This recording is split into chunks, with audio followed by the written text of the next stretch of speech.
Selamat datang di channel Warisan Cakrawala TV, tempat kita menyelami kedalaman tradisi dan kearifan lokal Nusantara. Hari ini, kita akan membuka lembaran baru dengan cerita-cerita yang menggugah, penuh simbolisme dan harapan untuk masa depan yang lebih cerah. Bersiaplah untuk mengeksplorasi kisah-kisah yang akan memperkaya jiwa dan mempersatukan hati. Assalamualaikum warahmatullahi wabarakatuh. Terima kasih buat saudara semua yang telah meluangkan waktu untuk menonton video kami. Semoga kita semua diberikan kesehatan, keselamatan, dan rezeki yang melimpah. Amin ya robbal alamin. Salam sejahtera, Om Swastiastu, Rahayu, Rahayu, Rahayu.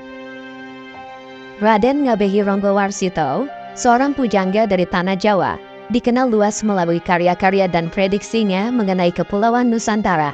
Dalam salah satu ramalannya, beliau menyatakan bahwa Nusantara akan dibawa kepemimpinan 7 tokoh satrio, atau seorang satria pilihan yang akan memimpin secara bergiliran, mengikuti siklus pergantian zaman atau roda sejarah yang terus bergerak, sesuai dengan prinsip Cokro Manggilingan.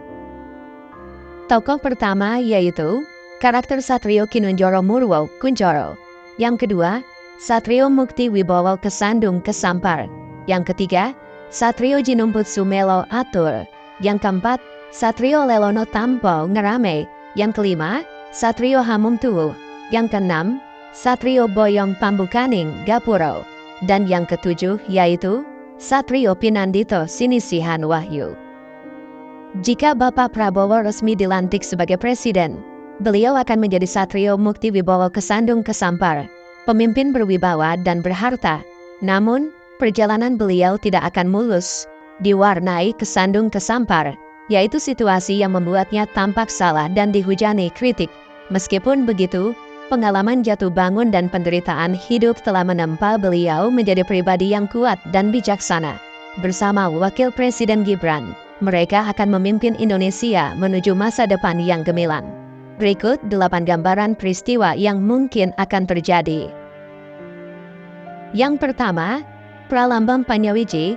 Dalam simbolisme Pralambang Panyawiji, terdapat lambang yang menyatukan, yang dapat diinterpretasikan bahwa Bapak Prabowo merupakan figur yang akan mengarahkan dua kekuatan dominan yang bersatu. Kekuatan ini adalah kekuatan dari Orde Lama dan kekuatan signifikan dari Orde Baru yang telah lama berkonflik. Kedua kekuatan ini, dalam konteks organisasi, direpresentasikan oleh dua partai politik besar. Namun, figur yang menjadi representasi dan simbol dari penyatuan ini adalah Bapak Jokowi dan Bapak Prabowo sendiri, yang telah saling mendukung setelah berkompetisi 2 kali dalam perebutan kepemimpinan. Dengan persatuan mereka, kemungkinan besar akan terjadi perubahan signifikan.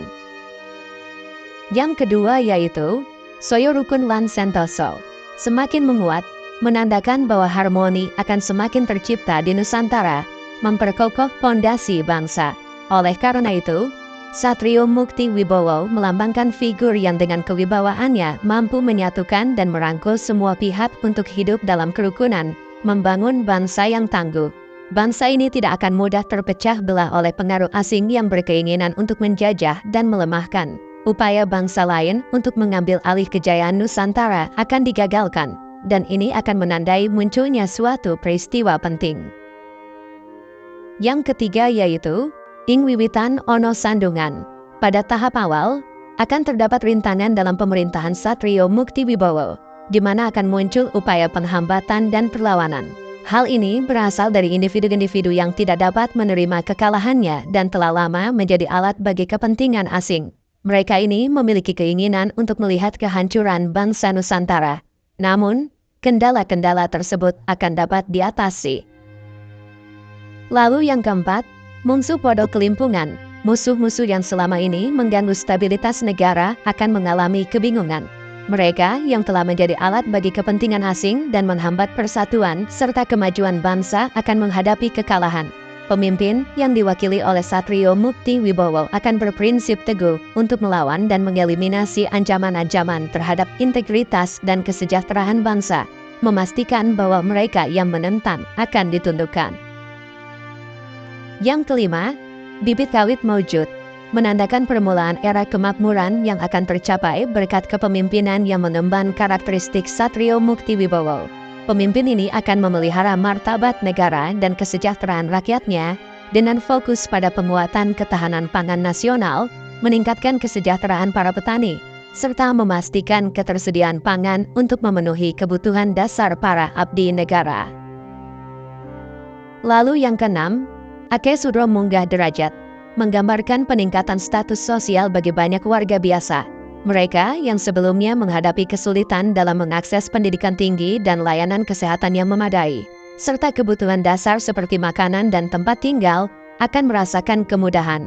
Hal ini terjadi karena karakteristik dermawan dari Satrio Mukti Wibowo yang memberikan perhatian khusus kepada rakyat kelas bawah. Yang ketujuh, JJK Tatanan Sumrambahe, menandai peningkatan penegakan hukum yang akan memastikan keadilan bagi semua. Satrio Mukti Wibowo menjadi lambang dari keadilan yang merata. Dengan adanya reformasi dan perbaikan dalam sistem hukum untuk menjamin pemerataan keadilan, akan ada upaya-upaya untuk menekan dan memperbaiki sistem penegakan hukum demi mencapai tujuan ini. Lalu yang kedelapan, Den Ajeni Bongso Asing, menunjukkan bahwa dengan kepemimpinan yang mencerminkan kualitas Satrio Mukti Wibowo, seperti yang diwakili oleh Bapak Prabowo, negara akan lebih terlindungi dari ancaman asing, kewibawaan yang dihormati, keberanian, serta pengalaman yang luas akan membuat Nusantara menjadi lebih dihormati dan tidak akan dianggap enteng oleh negara lain. Mari bersama-sama kita pelihara kesatuan demi kesejahteraan Nusantara, agar tetap teguh dan gemilang. Semoga upaya kita membawa manfaat. Terima kasih telah menyimak pembahasan kita hari ini. Kita telah melangkah bersama melalui simbolisme, harapan, dan visi untuk Nusantara yang lebih kuat dan bersatu.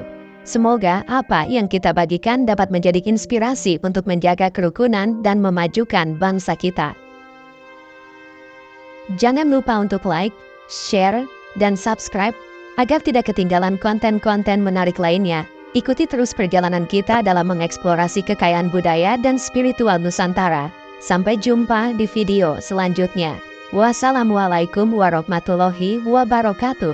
Tetap semangat dan jaga kesatuan kita.